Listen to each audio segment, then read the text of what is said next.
Hello students, कैसे हैं आप सब लोग। तो फाइनली कल का दिन बचा हुआ है, तो आज बहुत सारी वीडियोस और आने वाली है। सुबह से आप देख ही रहे हो वीडियोस को। अभी मैंने आपको सारे प्रोसेस भी करा चुका हूं, सारे इंपोर्टेंस भी करा चुका हूं, सारे फीचर्स भी करा दिए हैं। रिवीजन भी ऑलमोस्ट कंप्लीट होने वाला है हमारा। तो आप सबकी रिक्वेस्ट है, फाइनली मैं एक वीडियो लेके आ रहा हूं जिसके अंदर मैं नेक्स्ट 15 मिनट्स के अंदर पूरे सिलेबस के अंदर जितने भी डिफरेंसेस हैं उनको करा दूंगा। उम्मीद है क्लास 4 से 8 नंबर तक का एक डिफरेंस आपको इसके अंदर से 100% पूछा जाएगा और आप अपनी लैंग्वेज में बना के लिख सकते हो। पूरे सिलेबस में जितने भी डिफरेंस है सबको प्रैक्टिस करते हैं। सबसे पहला difference between effectiveness and efficiency, ज्यादातर चांस केस स्टडी में आने का है। इफेक्टिवनेस का मतलब है टास्क को टाइम पे पूरा करना, और एफिशिएंसी का मतलब है टास्क को लो कॉस्ट में पूरा करना। अगर कम कॉस्ट में पूरा किया जा रहा है, बंदा एफिशिएंट है, लेकिन अगर उसको टाइम से पूरा कर रहा है तो इफेक्टिव है, अगर वो दोनों कर रहा है तो दोनों है, बोथ इफेक्टिव एंड एफिशिएंसी यानी एफिशिएंट। और अगर लेट भी कर रहा है, कॉस्ट भी बढ़ा रहा है, तो ना ही वो एफिशिएंट है ना ही वो इफेक्टिव है। तो जो इफेक्टिवनेस है ना वो टाइम ओरिएंटेड है, एफिशिएंसी जो है वो कॉस्ट ओरिएंटेड है। इफेक्टिवनेस में हम एंड रिजल्ट को अचीव करने की बात करते हैं कि बस एंड रिजल्ट हो जाए, चाहे कैसे भी हो जाए, लेकिन यहाँ पे कॉस्ट कम करने की बात करते हैं। सही काम को करना, लेकिन ये सही तरीके से करना ताकि कॉस्ट कम हो। और किसी भी कंपनी को ना इफेक्टिव होना चाहिए ना एफिशिएंट होना चाहिए, मैनेजर को दोनों होना चाहिए, इफेक्टिवनेस भी और एफिशिएंसी दोनों, बैलेंस क्रिएट करके चलना है। सेकंड डिफरेंस इज टेलर और फ्यूल का डिफरेंस। ध्यान रखना, टेलर और फ्यूल के कंट्रीब्यूशन पे भी डिफरेंस आ सकता है। सबसे पहला कंसर्न, टेलर की जो टेक्निक है ना वो वर्कर एफिशिएंसी पे बात करता है। उसका जो कंसर्न है ना वो है वर्कर एफिशिएंसी। टेक्निक और प्रिंसिपल जो भी टेलर ने बनाए वो वर्कर्स के लिए बनाए, लेकिन फ्यूल ने जो बनाए हैं ना प्रिंसिपल्स, 14 प्रिंसिपल, वो मैनेजर्स की एफिशिएंसी के लिए बनाया, मैनेजमेंट की एफिशिएंसी के लिए बनाया। टेलर जो है उसका जो स्टडीज है ना वो लोएस्ट लेवल के लिए है ना, वर्कर्स के लिए नहीं, लोएस्ट लेवल के लिए। लेकिन ये मैनेजर्स के लिए नहीं कि हाईएस्ट लेवल के लिए। अगर एम्फेसिस करें तो ये स्टैंडर्डाइजेशन ऑफ वर्क पे ध्यान देता है, जबकि ये देता है फंक्शंस ऑफ मैनेजर्स पे। टेलर मेन फोकस है वेस्टफुल मूवमेंट्स को हटाना, एनर्जी सेव करना वर्कर्स की, और प्रोडक्टिविटी को बढ़ाना। जबकि फेओल का जो मेन प्रोसेस है वो बेटर मैनेजमेंट फैसिलिटीज को लेके आना है। It focus improving overall achieve station, मतलब पूरी की पूरी ऑर्गेनाइजेशन को ग्रो करना। मैनेजर्स ग्रो होंगे तो कंपनी ग्रो होगी। कंट्रीब्यूशन की बात करें, Taylor main contribution was development of scientific technique. Taylor ने टेक्निक और प्रिंसिपल्स दिए हैं, और जबकि इसने सिर्फ 14 प्रिंसिपल्स दिए हैं हेनरी फ्यूल ने।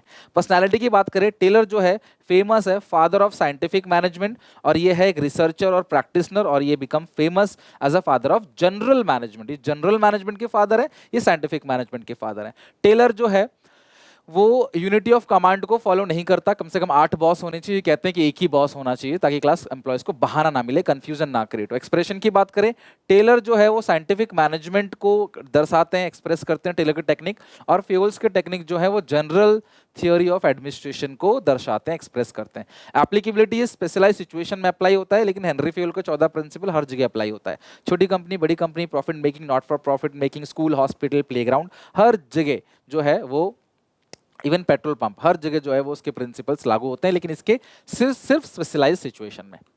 डिफरेंस बिटवीन डेलीगेशन और डिसेंट्रलाइजेशन, ये भी इंपॉर्टेंट चैप्टर ऑर्गेनाइजिंग, उसके अंदर ये डिफरेंस इंपॉर्टेंट है। डेलीगेशन में 2 पार्टीज इन्वॉल्व है, इसमें सभी लोग इन्वॉल्व हो जाते हैं। डेलीगेशन रूटीन जॉब है, और डेलीगेशन के बाद आता है डिसेंट्रलाइजेशन, तो ये वन टाइम जॉब है।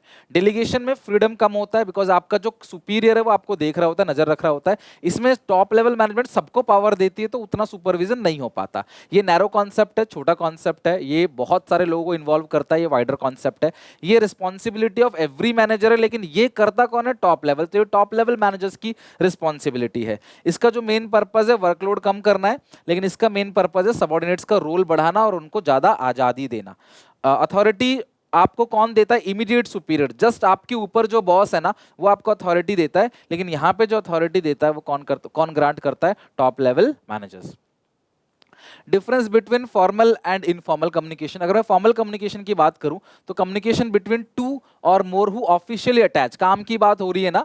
और इनफॉर्मल कम्युनिकेशन में वो ऑफिशियली अटैच नहीं है, वो इनफॉर्मल बातें कर रहे हैं। रिजिड नेचर है फॉर्मल कम्युनिकेशन में नेचर जो है वो रिजिड है, आप चेंज नहीं कर सकते। जो भी इंफॉर्मेशन है ना, वो इंफॉर्मेशन एक लिखा हुआ फॉर्मेट में है, ईमेल है, कोई लेटर है, आप उसको चेंज नहीं कर सकते। इनफॉर्मल में फ्लेक्सिबल है, डायनामिक है, और इंडिविजुअल टू इंडिविजुअल वेरी करता है, कोई कौन किसको कैसी कहानी सुना दे, क्योंकि ये ओरल होता है। ये ओरल रिटर्न दोनों हो सकता है, आमतौर पर क्लास रिटर्न होता है, लेकिन ये हमेशा क्या होता है, ओरल ही होता है। क्योंकि फॉर्मल कम्युनिकेशन में स्केलर चेन फॉलो होता है, इन्फॉर्मेशन लाइन बाय लाइन, ऊपर से नीचे, नीचे से ऊपर, यानी कि चेन ऑफ कमांड फॉलो किया जाता है। इसमें कोई स्केलर चेन फॉलो नहीं होता, इन्फॉर्मेशन कोई भी किसी को भी पास कर सकता है। जो फॉर्मल कम्युनिकेशन है, ये कंपनी की नीड है और ये इंडिविजुअल की नीड है। हंसी मजाक गपशप कंपनी की नीड नहीं है, वर्कर्स की नीड है। और इसका मेन ऑब्जेक्टिव है ऑर्गेनाइजेशन के गोल को अचीव करना। इसका क्या है, रिलीफ और साइकोलॉजिकल सेटिस्फेक्शन। आप पढ़ते पढ़ते बोर हो जाते हो तो हंसी मजाक गपशप कर लेते हो, पार्टीज, टीम मीटिंग्स, गैदरिंग्स, ये सबसे क्या होता है, या फिर ब्रेक्स जो मिलते हैं, एक साइकोलॉजिकल सेटिस्फेक्शन मिलता है। It is easy to fix responsibility. Formal communication में इंफॉर्मेशन का सोर्स पता रहता है, source of information is known, तो आपको पता रहता है इंफॉर्मेशन कहां से आई है, तो रिस्पॉन्सिबिलिटी फिक्स कर सकते हो। लेकिन यहां पे class not possible to fix responsibility because source of information is not known. ध्यान रखना, सोर्स ऑफ इंफॉर्मेशन आपको पता नहीं है तो भैया आप रिस्पॉन्सिबिलिटी फिक्स नहीं कर सकते। डिफरेंस बिटवीन प्राइमरी और सेकेंडरी मार्केट, ध्यान समझना, प्राइमरी और सेकेंडरी मार्केट का डिफरेंस। प्राइमरी मार्केट में न्यू सिक्योरिटीज को बेचा जाता है, जबकि सेकेंडरी मार्केट में सेकेंड हैंड सिक्योरिटीज को या एग्जिस्टिंग सिक्योरिटीज को बेचा जाता है। प्राइमरी मार्केट में सिक्योरिटीज कंपनी इशू करती है, सेकेंडरी मार्केट में एक इन्वेस्टर दूसरे इन्वेस्टर्स को सिक्योरिटीज बेचता है। प्राइमरी मार्केट का कोई फिक्स एरिया नहीं होता, जबकि इसका फिक्स एरिया भी और फिक्स टाइम भी होता है मार्केट ऑपरेट करने का। प्राइमरी मार्केट में कोई भी एंट्री कर सकता है कैपिटल को रेज करने के लिए, सेकेंडरी मार्केट में पब्लिक से रेज किया जाता है, वो भी सिर्फ लिस्टेड कंपनी रेज कर सकती है। प्राइमरी मार्केट में प्राइस को कंपनी का मैनेजमेंट डिसाइड करेगा, स्टॉक्स का प्राइस, जबकि सेकेंडरी मार्केट में फिर वो डिमांड सप्लाई फैक्टर्स पे डिपेंड करेगा। तो पहली बार कंपनी डिसाइड करती है, फिर डिमांड सप्लाई फैक्टर्स डिसाइड करता है उसका प्राइस।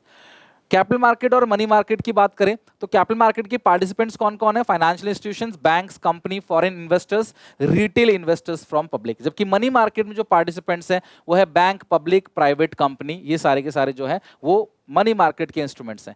कैपिटल मार्केट ना मीडियम और लॉन्ग टर्म के लिए होता है, मनी मार्केट होता है शॉर्ट टर्म। मैक्सिमम पीरियड कितने का है, ये money market short term, capital market long term. Capital market के इंस्ट्रूमेंट्स कौन कौन से, equity shares, preference shares, bond. जबकि मनी मार्केट के इंस्ट्रूमेंट्स कौन कौन से जिनको पढ़ने नहीं है आपने, treasury bills, commercial bill, commercial paper, इसके अलावा आपका जो मतलब बैंक रेट भी होता है, ठीक है। और ये सारे के सारे जो इंस्ट्रूमेंट्स हैं वो मनी मार्केट के इंस्ट्रूमेंट्स हैं, commercial bill, commercial paper, treasury bills, है ना, कॉल मनी, लेकिन वो पढ़ना नहीं है आपको, सिलेबस के अंदर डिटेल में जाना नहीं है। ये लेस लिक्विड होता है क्योंकि ये लॉन्ग टर्म के लिए होता है, ये हाई लिक्विड होता है क्योंकि शॉर्ट टर्म के लिए होता है। इस पर रिस्क ज़्यादा है और रिटर्न भी ज़्यादा है, risk more return more, risk less return less, risk भी कम है रिटर्न भी कम है। रिक्वायरमेंट की बात करें, ये फिक्स कैपिटल रिक्वायरमेंट के लिए होता है, जबकि ये वर्किंग कैपिटल रिक्वायरमेंट के लिए होता है। ये शॉर्ट टर्म है तो वर्किंग कैपिटल रिक्वायरमेंट के लिए फंड्स यहाँ से रेज करेंगे, फिक्स कैपिटल बड़े पैसे के लिए, मोटी रकम के लिए हम कैपिटल मार्केट से फंड्स को रेज करेंगे।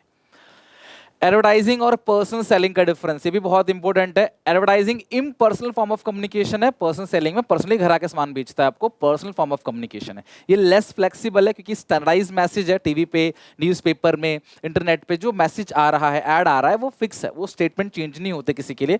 लेकिन आपके घर जो आएगा ना वो आपके अकॉर्डिंग बात करेगा, आप जैसे हो उस हिसाब से। आपको नहीं समझ आती इंग्लिश तो हिंदी में बात करेगा, हिंदी नहीं समझ आती तो इंग्लिश में बात करेगा, आपको आपके अकॉर्डिंग समझाएगा। एडवर्टाइजिंग में मास मीडिया का यूज होता है तो मासेस तक पहुंचता है, लाखों लोगों तक पहुंचता है। इसमें आप लाखों लोगों तक नहीं पहुंच सकते, लिमिटेड लोगों तक पहुंच सकते हो।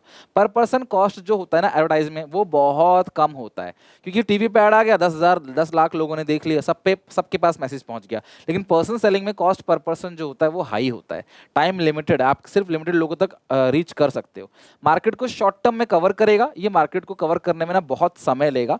ये प्रॉपर मास मीडिया का यूज करते हैं, टीवी, रेडियो, ये सब मास मीडिया है, इसको यूज करते हैं, इवन इंटरनेट भी। लेकिन यहाँ पे कोई मास मीडिया यूज नहीं होता बिकॉज आप घर जाके कस्टमर को कन्वर्ट करते हो, अप्रोच करते हो।